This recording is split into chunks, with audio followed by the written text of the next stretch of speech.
All right, so welcome. We're going to be talking about three steps to controlling blood sugar.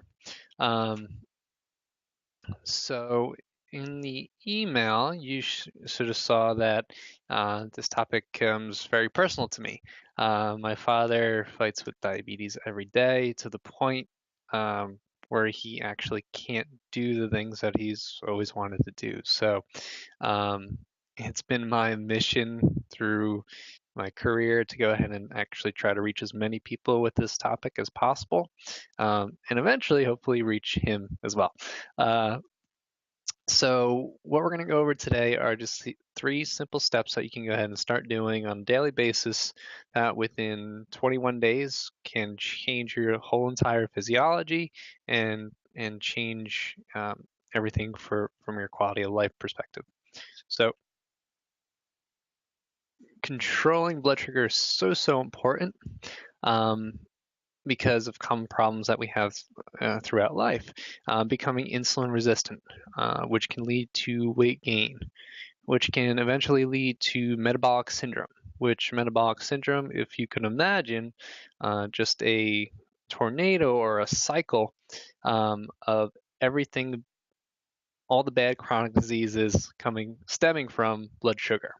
So it can lead to heart disease, hormone issues with thyroid, with chronic fatigue, um, and it can go all the way down into eventually a heart attack or something like that. So um, another big part to blood sugar management that a lot of people don't realize is it causes inflammation if your blood sugar is out of whack. So reason being is insulin is inflammatory. So, just for instance, we have Thanksgiving coming up. If we have a lot of dessert and we have all this good stuff, when I say good stuff, it's the bad stuff. But you wake up the next day and you're kind of achy in the joints and you're puffy in the face and the eyes. Um, there was a reason for that due to mismanaging blood sugar.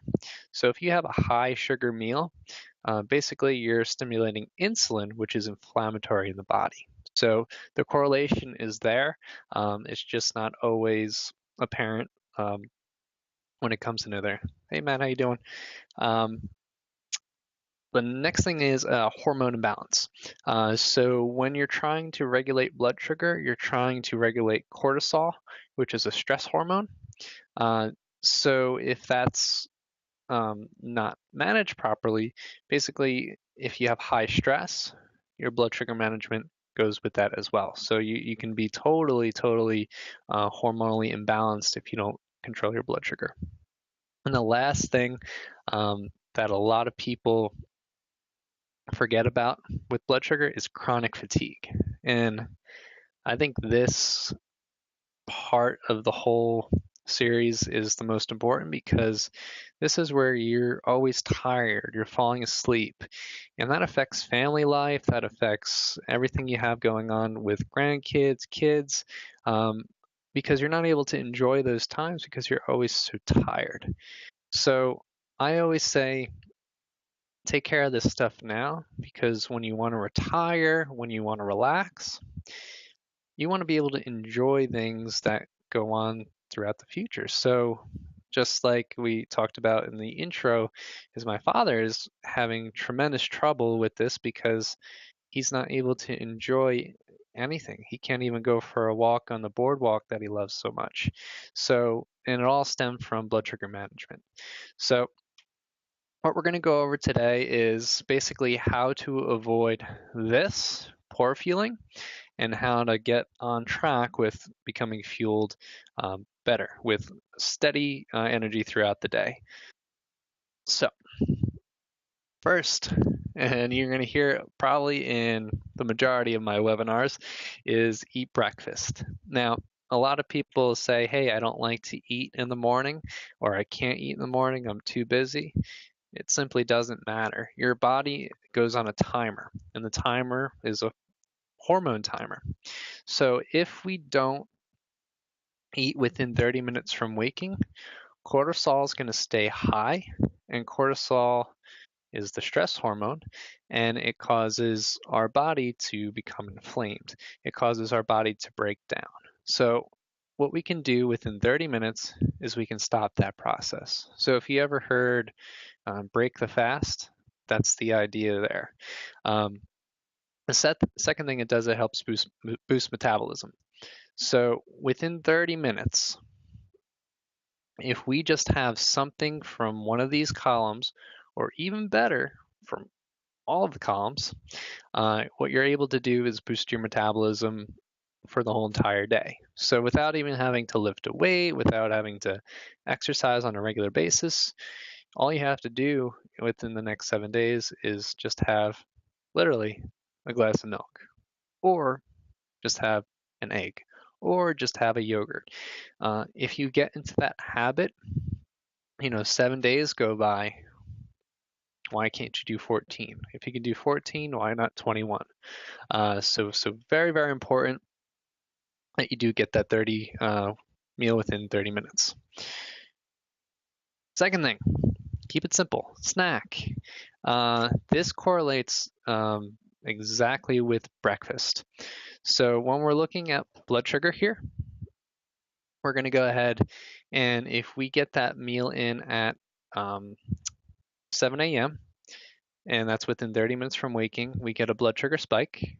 And then we come down to around 10 a.m., our blood sugar starts to tank. So that's where you have to snack. And it can be something very, very simple as a grab and go snack, or an easy prep snack in here. Typically, a good cooler by your desk works, where you can put some yogurt, some trail mix in, or fresh fruit. It just keeps it easily available, so you can go ahead and do that. So by snacking, we're doing the second step, which is regulating your blood sugar throughout the day. So step one, eat breakfast. Step two, snack. So you should have an AM snack and a PM snack. And something to bring up here is, I go over this a lot with people who come in for one-on-ones. I say breakfast, lunch, and dinner were all made up. It's just a social time to eat where we can all gather. Our bodies were never ever designed to eat that way. We're always designed to eat every 3 to 4 hours. So if you hear somebody and says, "Wow, I'm going on this. My trainer put me on this diet, and I'm eating so much food."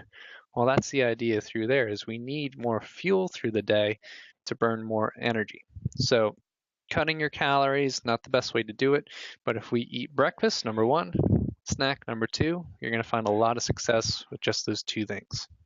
So last but not least, and I said these were 3 simple steps, and they are simple steps, but there's something that you can start literally tomorrow when you wake up.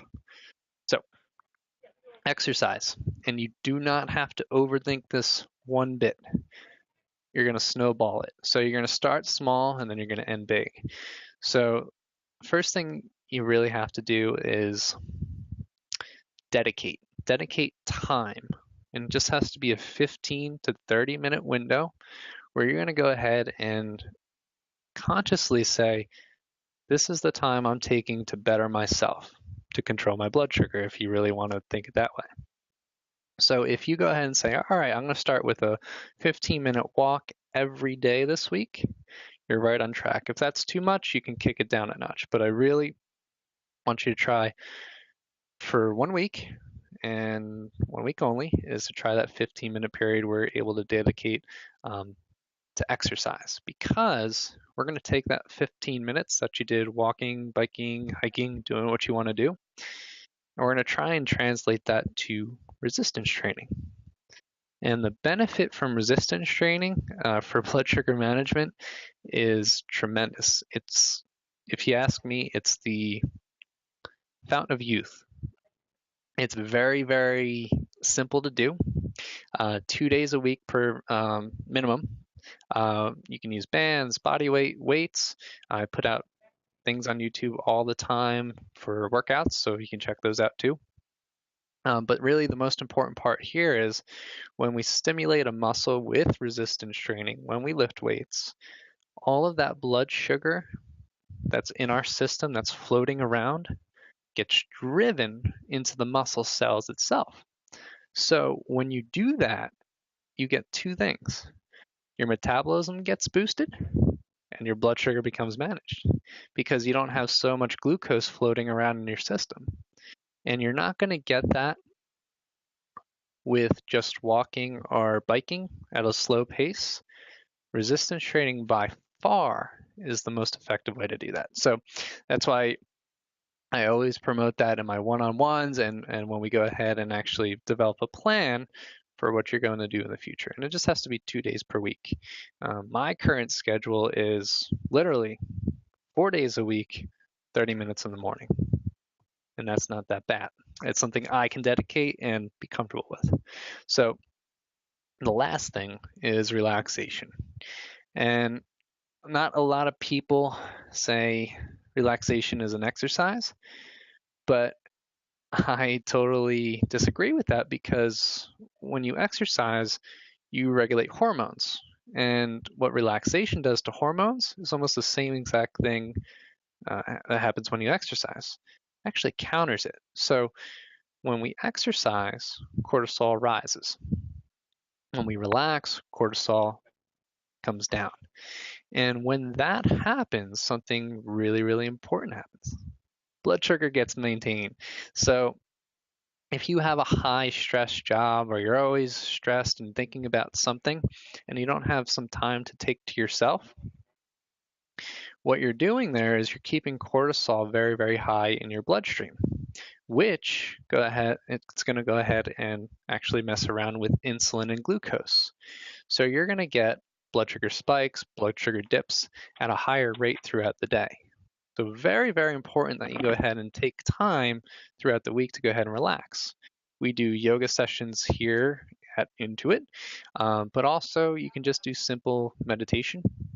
You can do prayer. You can do something for about 15 minutes where you're going to go ahead and dedicate that.